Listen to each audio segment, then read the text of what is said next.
Hello all of you, welcome back to my channel. मैं आज आप लोगों के लिए लेकर आ चुकी हूँ एक कलेक्टिव रीडिंग जिसका टॉपिक रहने वाला है अगले 7 दिनों में आपके साथ क्या क्या हो सकता है।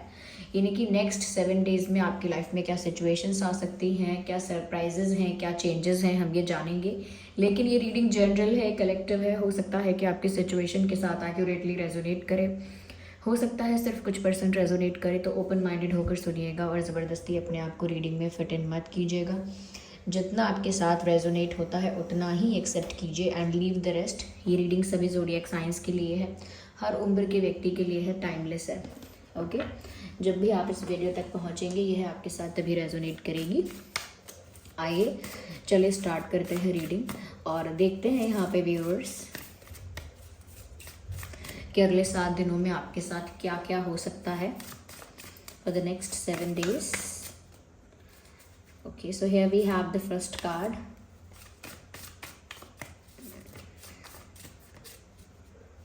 Okay. Now I need one card at one time, not 2. Okay, the passion. Okay. Okay, we have the confusion also. Let's take one more card and then we will explain. No, I need one card. Okay, this card has to come. यही card अभी गिरा था यहाँ पे, तो चलिए। I hope these cards are visible. I hope ये cards आपको नज़र आ रहे हैं। ओके, तो सबसे पहली चीज़ व्यूअर्स यहाँ पर जो मैं आपको बोलना चाहूँगी वो ये है कि अगले 7 दिनों में मुझे ऐसा लगता है यहाँ पर कि आप में से बहुत सारे लोग ऐसे होंगे जो अपने खुद के साथ वक्त बिताना ज़्यादा पसंद करेंगे, जिसे हम कहते हैं me time, alone time, quality time. तो ऐसा कुछ वक्त अपने ही साथ आप गुजारना पसंद करेंगे। नेक्स्ट 7 डेज में हो सकता है थोड़ा सा आप अपने घर पे रहना पसंद करें कि मुझे घर पे रहना है और मुझे वो चीज़ें करनी हैं जो मुझे एक्चुअल में अच्छी लगती हैं। मेरे ऊपर कोई प्रेशर नहीं है जिन चीज़ों का, जैसे कोई हॉबी है, ऐसी कुछ चीज़ें हैं जिनको करके आपको अच्छा फील होता है। फिर चाहे वो कुकिंग है, डांसिंग है, स्पोर्ट्स है या गार्डनिंग है, एक्सेट्रा एक्सेट्रा। कोई आर्ट एंड क्राफ्ट है या कुछ और भी हो सकता है। कुछ लोगों को क्लीनिंग करके काफ़ी रिलैक्स फील होता है, डीप क्लीनिंग करते हैं कुछ लोग। तो कुछ भी हो सकता है वो XYZ। पेंटिंग भी हो सकती है, ड्राइंग, पेंटिंग। तो यहाँ पर ऐसा लगता है कि कुछ जो आपको खुशी देता है, कुछ जो आपकी हॉबी है, कुछ जो आपको एक्चुअल में अपने साथ समय बिताना अच्छा लगे। ओके, खुद के साथ समय बिताना, कुछ अकेले एकांत में, ज़्यादा सोशलाइज ना करना, ज़्यादा दूसरों से घुलना मिलना नहीं, तो कुछ टाइम जो अपने लिए निकालते हैं। तो ऐसा लगता है कि आप में से काफ़ी लोग ऐसे होंगे जो अगले 7 दिनों में अपने खुद के साथ वक्त बिताना बहुत पसंद करेंगे और ज़्यादा सोशलाइज नहीं करेंगे। और ज़्यादातर लोगों के लिए ये है कि अपने घर में रहने का भी ज़्यादा प्रयास करेंगे। ऑफकोर्स कोई काम है, कोई जॉब है, दे विल गो आउट, लेकिन ऐसा लगता है कि एक्स्ट्रा ज़्यादा बाहर नहीं जाएंगे। जितना पर्पस है, जितना काम है, उतना ही वो बाहर जाएंगे, उतना ही सोशलाइज करेंगे। अदरवाइज वो ज़्यादा से ज़्यादा अपने कंफर्ट स्पेस में, अपने कंफर्ट जोन में और अकेले ज़्यादा वक्त बिताना पसंद करेंगे। आप उनमें से हो सकते हैं। यस, आप में से मुझे काफ़ी लोगों के लिए ऐसा लग रहा है व्यूअर्स कि यहाँ पर कहीं ना कहीं आप अपने दिल की बहुत सुनने वाले हैं और अगले 7 दिनों में उस चीज़ के लिए आपको इनकरेज भी किया जा रहा है।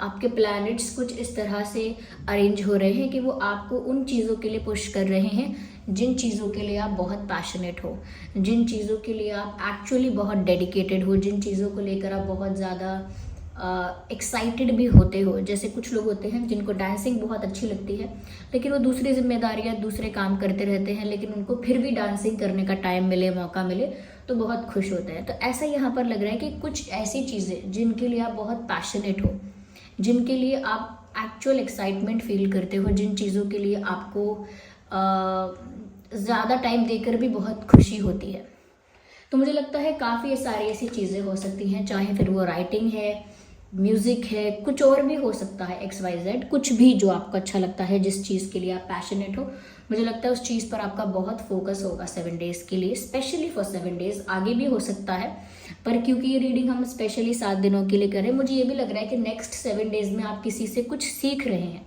You are learning something. किसी घर में किसी बड़े इंसान से कुछ सीख रहे हैं, किसी अपने सीनियर से कुछ सीख रहे हैं अगले 7 दिनों में, या किसी टीचर से कुछ सीख रहे हैं, लेकिन किसी से कुछ सीख रहे हैं। You are learning something, okay. किसी से सीख रहे हैं और फिर कहीं ना कहीं कोई आपको कुछ सिखा रहा है, कुछ इंस्ट्रक्ट कर रहा है, कुछ अच्छा समझा रहा है, बता रहा है। तो कुछ आप ऐसा कुछ सीखने वाले हो जिस चीज़ के लिए आप काफ़ी ज़्यादा पैशनेट हो, या जिस चीज़ को आपने अपना गोल बनाया है, एम बनाया है। तो ऐसा लगता है कि ऐसी चीज़ों के लिए आप 7 दिन में कुछ सीख सकते हो। तो ऐसा भी हो सकता है कि खुद से सीख रहे हो अकेले में रहकर, या ऐसा हो सकता है किसी और से सीख रहे हो, but you are learning something, और वो समथिंग कुछ ऐसा ही है जिसके लिए आप बहुत पैशनेट हो, ओके।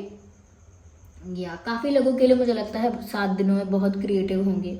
मुझे बहुत सारे लोगों के लिए ऐसा भी लगता है कि बहुत सारे लोग ऐसे भी यहाँ पर होंगे, कुछ सर्टेन एज में होंगे वो लोग जिनका कुछ ऐसा है कि व्यूअर्स, वो आप में से कुछ लोग ऐसे हो सकते हैं जो रेस्ट बहुत करेंगे, अकेले समय बिताएंगे, लेकिन अकेले समय बिताने में आराम ज़्यादा करेंगे, क्योंकि वो अपनी लाइफ में इतना एग्जॉस्ट रहते हैं, इतना टायर्ड रहते हैं, इतना ज़्यादा उनकी लाइफ में भाग दौड़ है, इतना ज़्यादा केओस है, तो उनको थोड़ा रेस्ट करने का ज़्यादा मन करेगा। तो अगले 7 दिन कुछ लोग आप में से ऐसे हो सकते हैं जो मी टाइम, अलोन टाइम तो बिताएंगे, लेकिन उसमें रेस्ट ज़्यादा करेंगे, ओके। तो ये मुझे लग रहा है। मुझे ऐसा लगता है कि अगले 7 दिनों में ऐसा कोई आपको देखने को मिल सकता है जो आपको कॉपी करेगा। यस, कोई फ्रेंड आपकी ऐसी हो सकती है, या ऐसा हो सकता है कि आपके जैसा सामान लेकर आए, जैसा आपका फ़ोन है, जैसा आपका ड्रेस है, जैसा आपका बैग है, या जैसे आपकी चीज़ें हैं कुछ सेम ऐसा लेकर आए, या जैसा आप बोलते हो, जैसा आप करते हो ऐसा ही कुछ सेम करे। जैसे सेम कोई चीज़ आपने सीखी है तो वही वो भी सीखे, सेम कोई चीज़ आप करते हो या कहीं जाते हो तो वहाँ वो भी जाए। तो कुछ कोई ऐसा आपको दिखेगा जो आपको लगेगा कि ये मेरी कॉपी कर रहा है क्या, ये मेरी कॉपी कर रही है। ऐसा इंसान आप सोशल मीडिया पे नोटिस कर लेंगे, या अपनी सराउंडिंग्स में अपने आसपास नोटिस कर लेंगे। तो ऐसा कोई इंसान आपको दिख सकता है अगले 7 दिनों में, जो आपको देखकर लगेगा, जिसे देखकर आप महसूस करेंगे कि ये मेरी कॉपी कर रहा है या कर रही है। और ऐसा नहीं हर चीज़ में, लेकिन किसी चीज़ में आपको ऐसा लगेगा। यहाँ पर मुझे ऐसा भी लग रहा है कहीं ना कहीं बड़ों का आशीर्वाद बहुत है यहाँ पर आपके साथ। अगर आपके फैमिली में ग्रैंड पेरेंट्स हैं तो उनका आशीर्वाद डेफिनेटली है। अगर वो नहीं भी है ग्रैंड पेरेंट्स, तो आपके जो एंसेस्टर्स हैं, यानी आपके पितृ जो हैं, उनका बहुत आशीर्वाद है, आपको बहुत आशीर्वाद है। इनफैक्ट ये जो समय चल रहा है जब हम ये रीडिंग कर रहे हैं, तो वो समय भी एंसेस्टर्स के लिए बहुत अच्छा है, या एंसेस्टर्स उसमें आपको ब्लेस कर भी रहे होंगे। तो ऐसा लगता है व्यूवर्स कि सच में अगर आपके ग्रैंड पेरेंट्स हैं भी, तो भी आपके एंसेस्टर्स आपको ब्लेस कर रहे हैं, जो उनसे ऊपर जो है। तो आपके एंसेस्टर्स आपको ब्लेस कर रहे हैं, आपके ग्रैंड पेरेंट्स हैं वो भी आपको ब्लेस कर रहे हैं। वो नहीं है तो भी यहाँ पर आपके जो घर में बड़े बुजुर्गों की जो भी वाइब्रेशन है, एनर्जी है, वो आपको प्रोटेक्ट कर रही है, ब्लेस कर रही है। यस, मुझे लगता है किसी बड़े बुजुर्ग का आपके ऊपर बहुत आशीर्वाद है, और अगले 7 दिनों में मुझे लगता है कि बहुत ज़्यादा ब्लेसिंग्स उस आत्मा से या उस सोल से आपको मिलने वाली है। यस, तो ये कोई पक्का कोई बुजुर्ग है, ये ग्रैंड पेरेंट्स ही हो सकते हैं, जैसे दादी हैं, दादाजी हैं, कोई ऐसा हो सकता है। अगर वो हैं फैमिली में तो भी बहुत आशीर्वाद आपको देंगे, बहुत प्यार करेंगे। और अगर वो नहीं भी हैं आपके लाइफ में, अब नहीं भी हैं, तो भी कहीं ना कहीं उनकी सोल आपको बहुत ब्लेस करेगी, ये मुझे लग रहा है। यहाँ पर मुझे ऐसा लगता है व्यूवर्स कि अगले 7 दिनों में आपके पास, क्योंकि आप एक ब्रेक पर भी हो सकते हैं, थोड़ा सा अपनी ही स्पेस में, अपनी ही जोन में होंगे, कुछ सीख रहे होंगे। तो यहाँ पर ऐसा हो सकता है कि कुछ थॉट्स ऐसे हो सकते हैं, या फिर ये कुछ लोग हो सकते हैं, थॉट्स भी हो सकते हैं, लोग भी हो सकते हैं, जो कहीं ना कहीं आपकी लाइफ में कन्फ्यूजन क्रिएट करने की कोशिश करेंगे। अरे ऐसा मत करो, वैसा कर लो, ये ठीक नहीं है तुम्हारे लिए, वो ठीक है। तो कुछ लोग आपको अलग अलग बातें बताकर कंफ्यूज करने की कोशिश करेंगे। और ये अगर दूसरे लोग नहीं हैं तो ये खुद की ओवर थिंकिंग हो सकती है, कि अपना ही दिमाग 10 तरह की बातें करे, कि एक पल को मन कहे कि हाँ मुझे ये सीखना है, मुझे ये करना है, फिर दूसरी घड़ी वही मन कहता है कि अरे ये मत करो, तुम्हारा बहुत टाइम वेस्ट होगा, इसमें तुम्हें कुछ मिलेगा नहीं, देखना तो कहीं ना कहीं दिमाग भी कभी कभी ऐसा इस तरह से वर्क करता है कि वो आपको खुद कंफ्यूज कर देता है अलग अलग तरह के थॉट्स क्रिएट करके। तो या फिर ये दूसरे लोग हो सकते हैं आपके आसपास के, जो आपको बातें करके बहुत उलझाएंगे, यानी बहुत कंफ्यूज करेंगे, ये मत करो, वो कर लो, ये ठीक नहीं है तुम्हारे लिए, वो ठीक नहीं है, देखो मेरी बात मान लो, बाद में मुझसे मत कहना। इस तरह की बातें करने वाले लोग आपको मिलेंगे। लेकिन व्यूअर्स, आपको अपना ही डिसीजन लेना है जो आपको अपने अकॉर्डिंग ठीक लगता है। ओके कुछ लोगों को ऐसा लगता है कि फैशन डिजाइनिंग टफ है, तो वो मना कर सकते हैं कि फैशन डिजाइनिंग मत करो, बहुत टफ है, बहुत कंपटीशन है, आप तो बहुत डिजाइनर्स हैं। और जिसको पता है कि मैं कर सकता हूँ और कितना बेस्ट कर सकता हूँ, वो फिर भी वही डिसीजन लेगा कि हाँ ठीक है, आपके लिए टफ है क्योंकि आप उसमें उतना ज़्यादा इंटरेस्टेड नहीं हो, उतना ज़्यादा उस चीज़ के लिए फोकस्ड और डेडिकेटेड और पैशनेट नहीं हो। लेकिन मैं उस चीज़ के लिए इतना पैशनेट हूँ कि मैं उस चीज़ में आगे बढ़ सकता हूँ। ये खुद को पता होना चाहिए, ये हमको सेल्फ अवेयर होना चाहिए कि हम क्या कर सकते हैं, क्या नहीं कर सकते हैं। इसीलिए आपको अपना डिसीजन अपने आप ही लेना है, चाहे कोई आपको किसी भी तरह से एडवाइस करे, उसे बस सुन लेना है कि ठीक है। डिसरिस्पेक्ट भी नहीं करना किसी को, बस सुन लो, लेकिन वही करना जो आपके लिए सही है। डिसीजन वही लेना जो आपको हेल्पफुल लगे, आपको ऐसा लगे कि इससे मुझे बेनिफिट होगा। तो कन्फ्यूजन होगा, कन्फ्यूजन फिर भी होगा, लेकिन ज़्यादा कन्फ्यूज नहीं होना है कि आप ओवर थिंकिंग कर रहे हैं तो ओवर थिंकिंग में ही चले गए, लोगों की बात सुन रहे हैं तो उसमें ही उलझ गए। नहीं, जो आपके लिए सही है, एक सेंसिबल थिंकिंग करके जो आपका एक सोल्यूशन या जो आंसर आता है, सेंसिबल, लॉजिकल और प्रैक्टिकल, इंटेलिजेंटली सोचकर जो आपको एक कंक्लूजन मिलता है, वही आप डिसाइड कीजिए और अपने ही अकॉर्डिंग आप डिसाइड कीजिए। ओके खुद के ही हिसाब से डिसाइड कीजिए। एक रिन्यूअल का कार्ड यहाँ पर है, जो कि बहुत अच्छी बात है। अगले 7 दिनों में व्यूअर्स, नेक्स्ट 7 डेज में जो भी चीज़ें हो रही हैं आपके लिए, ऐसा लगता है आपकी लाइफ में एक टर्निंग पॉइंट है ये, यानी बहुत सारी चीज़ों की नई शुरुआत हो रही है। एक न्यू जर्नी करियर में स्टार्ट हो सकती है, एक न्यू जर्नी आपकी लव लाइफ में स्टार्ट हो सकती है, एक न्यू जर्नी आपकी खुद की ओवरऑल लाइफ में, जो आपकी पर्सनल लाइफ है, ओवरऑल लाइफ में फैमिली से रिलेटेड है, हेल्थ से रिलेटेड है, कुछ भी है, वहाँ पर भी एक न्यू जर्नी आपको देखने को मिलेगी। हो सकता है हेल्थ को लेकर अब आप ज़्यादा सीरियस होंगे, अब हेल्दी खाना शुरू करने का डिसाइड करेंगे, चाहे वो चीज़ कितने दिन तक अप्लाई कर पाए ना कर पाए, लेकिन डिसाइड करेंगे कि अब मैं हेल्दी खाऊंगी, हेल्दी खाऊंगा, एक्सरसाइज करूंगा, मेडिटेट करूंगी। तो कुछ हेल्थ को लेकर भी एक न्यू जर्नी स्टार्ट कर सकते हैं आप, और कहीं ना कहीं कुछ डिसीजंस भी ऐसे ले सकते हैं जिससे आपकी एक नई जर्नी शुरू हो जाएगी। जैसे इंसान डिसाइड करता है कि मैं अब ये शुरू करूँगा, ये समाप्त करूँगा, अब वहाँ शिफ्ट हो जाऊँगा, यहाँ से ये चीज़ छोड़ दूँगा, तो इससे क्या होता है, एक टर्न आता है लाइफ में, एक मोड़ आता है। तो वही इस टाइप का छोटा मोटा ही सही, लेकिन एक मोड़ आपकी लाइफ में आने वाला है, जिससे आपकी एक नई जर्नी शुरू हो सकती है लाइफ की किसी एरिया में। ओके सब जगह नहीं, पर आपके लाइफ के किसी एरिया में एक नई जर्नी की शुरुआत हो सकती है। क्योंकि यहाँ मुझे फूल खिलते हुए दिख रहे हैं और सूरज की किरण आती हुई दिख रही है, तो जैसे एक नया सवेरा होने वाला है, और उस नए सवेरे की जो दस्तक है, यानी कि उस नया सवेरा जो आएगा और नॉक करेगा आपके दरवाजे पे, तो वो नेक्स्ट 7 डेज में करेगा। Okay let's see more into it. Zodiac science, वैसे ये रीडिंग सभी ज़ोडिएक साइंस के लिए है, आपका कोई भी ज़ोडिएक साइन हो, क्योंकि ये कलेक्टिव रीडिंग है। ओके तो ज़ोडिएक साइंस को लेकर परेशान मत होना।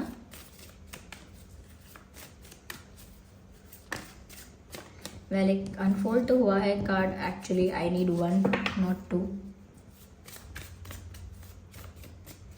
We have this. ओके मुझे ऐसा भी लगता है व्यूअर्स यहाँ पर कि नेक्स्ट 7 डेज में कहीं ना कहीं आप ना जो भी कर रहे होंगे, यानी कि आप अपने लिए समय तो निकालेंगे, लेकिन जो भी आपका एम होगा, जो भी आपका गोल होगा, कहीं ना कहीं उसे आप समय से पहले पाने की कोशिश करेंगे। समय से पहले किसी चीज़ को पाने की कोशिश करना, जैसे कि आपके भाग्य में लिखा है कि आप 2025 में जाके सक्सेसफुल होंगे, लेकिन आप इतना मतलब उस चीज़ को एम्फेसाइज करेंगे, उस चीज़ पर इतना, उस चीज़ पर फोकस करेंगे इतना, उस चीज़ पर दबाव बनाएंगे कि मुझे नहीं 24 में ही होना है मुझे सक्सेसफुल। तो आप उस चीज़ पर दबाव बनाएंगे कि नहीं मुझे तो 2024 में ही चाहिए। 2024 में क्यों नहीं हो सकता, 24 में भी हो सकता है, 25 में हो सकता है, तो ये क्या बात हुई, 1 साल में क्या फ़र्क हो जाएगा, पहले भी तो मिल सकता है। तो कहीं ना कहीं से पता लगता है कि थोड़े से इम्पेशेंट आप हो सकते हैं।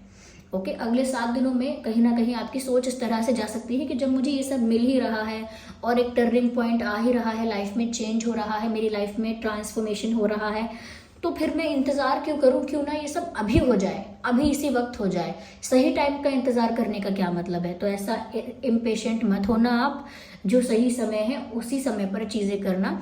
इम्पेशेंट होने से आपका खुद का काम खराब होगा, किसी और का कोई नुकसान नहीं होगा। ओके, तो यहाँ पर बहुत ज़्यादा रश में नहीं रहना है, मूव स्लोली। अगर सही डायरेक्शन में मूव कर रहे हो तो धीरे धीरे भी मूव करोगे तो अच्छा रहेगा। Okay, well I need one card, not two. Is it one? Actually not. Okay, जब आप अपना पैशन फॉलो करोगे या जब आप अपने दिल की सुनोगे, या जो आप जिस चीज़ के लिए आप पैशनेट हो, या जो चीज़ आपको बहुत अच्छी लगती है दिल से, ऐसी कोई चीज़ सीखोगे या ऐसी किसी चीज़ को फॉलो करोगे, ऐसी किसी चीज़ को प्रैक्टिस करोगे, तो यहाँ पर बहुत सारे ऐसे लोग हैं जो जलने वाले हैं और वो आपके पास आकर हर्डल्स क्रिएट करेंगे, इश्यूज क्रिएट करेंगे, ऑब्स्टेकल्स क्रिएट करेंगे, चैलेंजेस क्रिएट करेंगे आपके लिए। यानी कि वो कहीं ना कहीं रुकावट बनाएंगे, आपको भड़काएंगे गलत सलत, या ऐसा भी हो सकता है कि नेगेटिव एनर्जी आपके ऊपर डालेंगे। ये नेगेटिव एनर्जी सिर्फ एक जेलेसी की एनर्जी भी हो सकती है कि अरे मुझे किसी से ईर्ष्या है, तो मेरी ओर से उस इंसान की तरफ नकारात्मक ऊर्जा ही जाएगी। ओके, अगर मुझे किसी इंसान से जेलेसी है तो मेरी तरफ से उस इंसान की तरफ क्या जाएगा, एक नेगेटिविटी जाएगी। तो यहाँ पर ऐसा लगता है कि बहुत सारे ऐसे लोग हो सकते हैं, बहुत सारे नहीं पर एक या दो तो कोई हो सकता है जो आपकी ओर नेगेटिविटी भेज सकता है। ओके, ये नेक्स्ट 7 डेज में आप फील कर पाएंगे कि अब मैं अपने दिल की सुन रही हूँ, ये सुन रहा हूँ, या अपनी मर्जी का कुछ करने वाला हूँ या करने वाली हूँ। तो लोग कितना ज़्यादा इस बात से चिढ़ रहे हैं, इस बात से बुरा मान रहे हैं। Okay, let's take both the cards.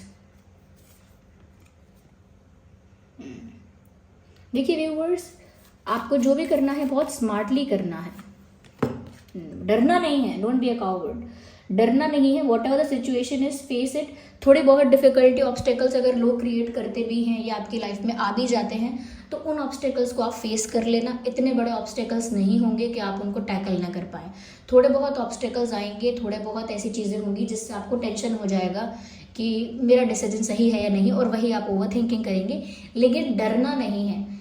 कहीं ना कहीं लोग जेलस होकर या आपको नेगेटिवली इन्फ्लुएंस कर कर ऐसा ही चाहेंगे कि आप डर जाएं या टेंशन लेके बैठ जाएं या आगे क्या होगा इस बात की चिंता में बैठ जाएं और कुछ करें ही ना। ओके, तो there are people like that. तो ऐसा लोग आपके साथ कर सकते हैं। इसीलिए आपको बिल्कुल ही ऐसा नहीं होना है कि बिल्कुल इनोसेंट और भोला भाला हो के सब कुछ करना है, सब पे विश्वास करना है, सबको बताना है कि मेरा क्या प्लान है, मैंने क्या सोचा है, मैं क्या करने वाली हूँ, नो, या मैं क्या करने वाला हूँ। ज़्यादा इनोसेंस में, ज़्यादा भोलेपन में या ज़्यादा ही मासूमियत में किसी को सब कुछ बताना नहीं है। सारा प्लान, सारा सीक्रेट, सारा विजन जो है आपका, वो सबके साथ शेयर नहीं करना है, क्योंकि उन्हीं में से कुछ लोग होते हैं जो जेलस हो जाते हैं और वो नेगेटिव एनर्जी आपकी ओर भेजते हैं, ऑब्स्टेकल्स क्रिएट करते हैं। Although I can see obstacles इतने ज़्यादा बड़े नहीं हैं। वो जो भी ऑब्स्टेकल्स हैं, अगर आप उन्हें फेस करेंगे तो इजीली टैकल कर लेंगे, और अगर डर गए तो डर जाएंगे। तो डरने की ज़रूरत नहीं है, ठीक है। अगले 7 दिनों में एक नई जर्नी शुरू हो रही है, लेकिन जो भी डिसीजन लेना है स्मार्टली लेना है। बात वहीं पर घूम कर आगे, दूसरों की कम सुननी है और आपके अकॉर्डिंग क्या डिसीजन सही रहेगा, इंटेलिजेंटली, स्मार्टली वो डिसीजन लेना है। कुछ टेंशन लेने वाली, डरने वाली सिचुएशन अगर क्रिएट होगी तो वहाँ पर अपने ही डिसीजन पे फेथ रखना है, यूनिवर्स पे फेथ रखना है, लेकिन लोगों की बातों में नहीं आना है, क्योंकि यहाँ पर ऐसे लोग हैं जो एनर्जी सकर्स हैं, यानी कि आपकी पॉजिटिव एनर्जी जो है उसे सक करेंगे, यानी उसे खींच लेंगे आप में से। ओके, बिना ही बात के आप लो फील करोगे, बिना किसी रीज़न से आपके सर में दर्द होगा, बार बार आपको प्यास लगेगी, बहुत ज़्यादा आपको नींद आएगी। ऐसा सब होगा आपके साथ अगर नेगेटिव एनर्जी कोई आपकी ओर भेजेगा। तो आपको इन सब चीज़ों से कैसे प्रोटेक्टेड रहना है कि अपने डिसीजन पे फेथ रखना है, यूनिवर्स पे फेथ रखना है, और दूसरों का सुनना नहीं है ज़्यादा, और ना ही अपने सीक्रेट्स, अपनी प्लानिंग, अपना विजन दूसरों को बताना है ज़्यादा, वो भी ज़्यादा से ज़्यादा अपने तक ही रखना है। ओके, तो ये नेक्स्ट 7 डेज के लिए प्रेडिक्शन है। इसमें बहुत सारी चीज़ें ऐसी हैं जो होंगी, बहुत सारी चीज़ें ऐसी हैं जिनका आपको ध्यान रखना है। Okay, I hope it was helpful for you. So this was the reading, I hope it was helpful. और अगर इस रीडिंग ने आपको थोड़ा भी गाइड किया है, हेल्प किया है, तो आप वीडियो को लाइक करें, कमेंट करें, शेयर करें, सब्सक्राइब करें और बेल आइकन को ज़रूर प्रेस करें ताकि जब भी मैं कोई वीडियो लेकर आऊँ सबसे पहले वो आप तक पहुँचे. Bye bye family, take care.